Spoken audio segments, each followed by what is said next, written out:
Hey everyone, this is Kevin from thechesswebsite.com, and today we are in round 12 of our coverage of the 2016 Canada's Tournament. Winner of this tournament does go on to face Magnus Carlsen in November for the World Championships. It seems like for the past 5 or 6 rounds that we've had a 3 to 4 man race with everyone just taking turns being at the top of the leaderboard. In round 11, we had a pretty epic match. We had Vishy Anand take on Sergei Karyakin, two of the top players. Vishy Anand came out on top. So coming into this round, Vishy Anand and Fabiano Caruana are tied for first, and Sergei Karyakin is only a half a point behind them.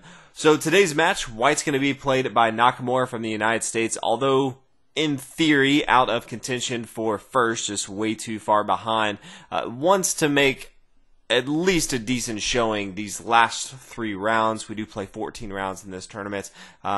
Just not having a good tournament so far, though. He's going to be playing the white pieces. His opponent, Vishy Anand, playing the black pieces, looking to kind of solidify his spot at the top of the leaderboard. So we'll go ahead and get into it. Starts out with pawn to c4, the English opening.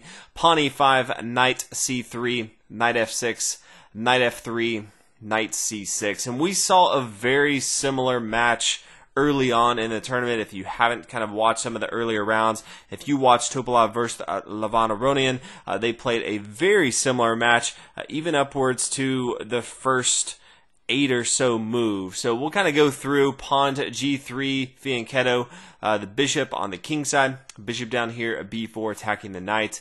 Now the knight's going to come up here to d5. And then pawn to e4. Just such an awkward spot for white to immediately have to worry about this pawn all up in his business over here with this knight. A really, really nice support. So knight over here to h4. Castle on the king side. A bishop here g2. Pawn d6. And then pawn a3. And this is the first deviation from the Topalov-Aronian game that we saw early on. And you can be assured that both the players in this tournament, the 8 contenders, but also their team. So usually they bring some people with them that are watching the other games. They've studied with them for months coming up into this tournament. They've seen all the previous stuff. They've looked at different variations and see if they can find small little tweaks. And so my guess is they studied this particular game and saw, okay, pawn to a3 is probably a better move. In that particular game, Topalov played a knight to b4 and then knight recaptured here on b4. Topalov would go on to lose the game as white. So Nakamura kind of looked at that and said pawn to a3 I think is a better variation. So after pawn to a3, bishop back here to c5, castle on the king side, and then rook here to e8. Just solidifying more so on this pawn on e4. Very important piece for Vishy Anand in the center of the board. Nakamura continues pawn e3 and then pawn g5. Pretty aggressive move from Vishy Anand, extending his protection in front of his king to have a nice little attack on the knight here on h4. And this knight on h4 can't really go anywhere. It'd like to kind of retreat back to f3. This is the normal square for the knight, controlling the center of the board, but this pawn here on e4 is just so difficult to deal with. It can't come here to g6 clearly because the pawns can't come here to f5 because the light square bishop for black would just take it. So all in all, Nakamura's in a tough spot, but he does have the option to counterattack his opponent. So that's really the only thing that he can do right now. He starts out with pawn to b4, forcing the bishop to come back here, and then bishop to b2. If we look at, there's a few options. I'll go through some of them and why they're all bad, but he could decide just to go ahead and take here on b6. If he takes on b6, then the pawn takes here on b6, and then white has to move, and there's no more threats that he can really do. This knight is going to fall on board. There's that option. The other option is to go ahead and take here on f6. The problem there is all of a sudden the queen's going to come, take on f6. This is going to be extremely bad. The knight's going to fall. There's just no way to really combat this. But instead, he could play bishop here to b2, and that stops some of the stuff because the pawn can't just take on h4 because now knight, the bishop could take, or even more powerful than that, the knight could take here on f6 check, forking this rook here on e8. It is being protected by the bishop, so the queen can't take it. And then if we see king to f8, king to h8 just gets crazier because there's a discovered attack once the knight moves. But if we see king to f8, then all of a sudden knight h7 check, As the king comes back, potentially knight f6, we could continue this, but then all of a sudden the queen's going to get involved into the game. It gets really, really bad. There's just no protection over here for black, so he can't take that knight right away here on h4. So he has to kind of figure out what he is going to do on board. He decides to go ahead and take this knight here on d5, which is great. Nakamura can respond.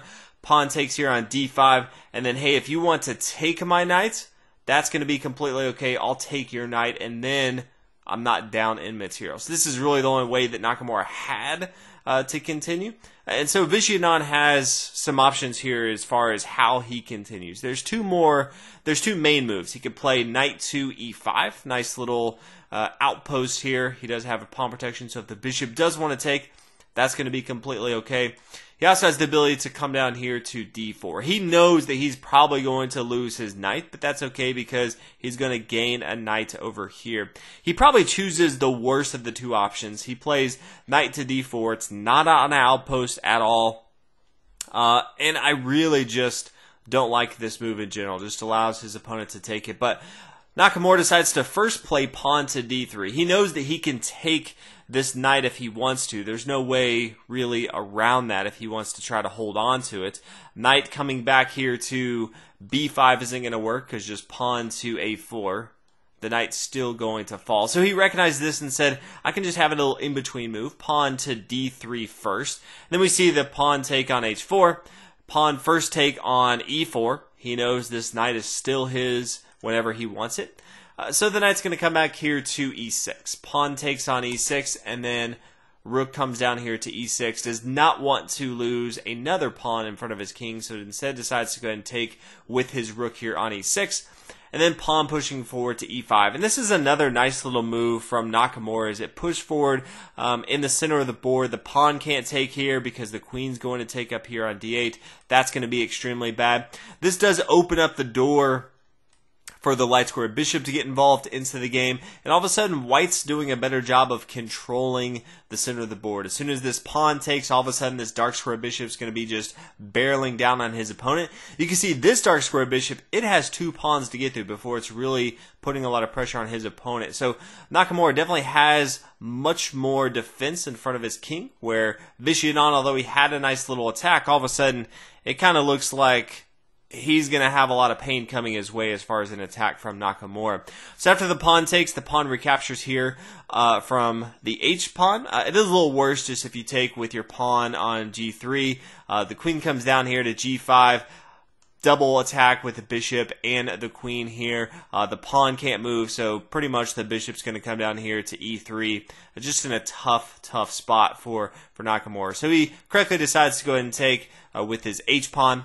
Now the queen comes down to g5, but it's not nearly as strong as an attack since this pawn on f2 is protecting that. The pawn does take on d6. The rook's going to capture here, and then queen to b3. So starting to line up a lot of his material against his opponent's king side, which is somewhat decimated right now. The light square bishop still has not got involved. This rook over here on a8 is not doing anything on board. Pawn to h5. I really don't like this move from Vishy Anand. I don't understand why he decides to take his already tough position. He has to deal with so much and extend his pawns even further. I think it's time to kind of buckle down. You're tied in material, but you probably have a worse position. Play rook over here, h6, protect it, keep the pawns on the 7th rank, don't increase them any further down the path. But instead, we see pawn to h5, looking to kind of blow up on the king side of the board. Rook here to d1, attacking the rook, and then rook to h6. Another move I don't necessarily like. I think if you're going to play pawn to h5, you got to just commit. Continue down the board, pawn to h4, and let's just go with it. But rook to h6, I mean, usually once your rook's behind your pawns, if they're in the center of the board and you're kind of pushing it up and you're trying to, protect that. But over here on the h file, that's not necessarily what you're looking to do, especially when your opponent's just going to be very, very aggressively attacking. Rook here to d5, so Nakamura starts to attack the queen. And now it is essentially just get the pieces involved into the game as much as possible. Queen here to c4, just solidifying his position a little bit more, allowing himself to get his queen involved over to the king side, getting the attack. Bishop down to g4. I like the light square bishop involved into the action. I also like it involved 10 moves ago. Right now, it's not doing a whole heck of a lot. Queen over here, f4. Rook g6, just trying to add a little bit of protection to the king side. But then rook to e5, forcing the queen to move. And then bishop to e4, attacking the rook. There's just too much going on. Once this rook can get more involved into the game, we have too many attacks. This dark square bishop here is just too powerful. In this particular spot, Anand decided to go ahead and resign. So kind of crazy. The last 4 matches Anand have had, he's won 2 and lost 2.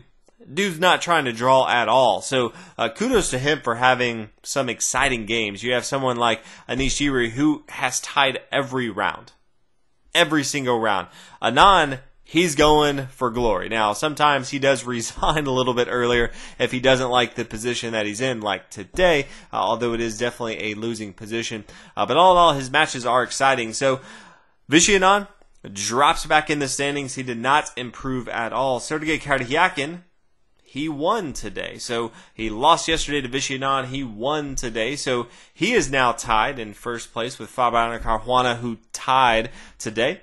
So, in the lead, we have Sergey and we have Fabiano, and then half a point behind them, we have Anand. So that's pretty much the 3-man race. One of those is more than likely going to win the tournament. So last 2 rounds are going to be very, very critical.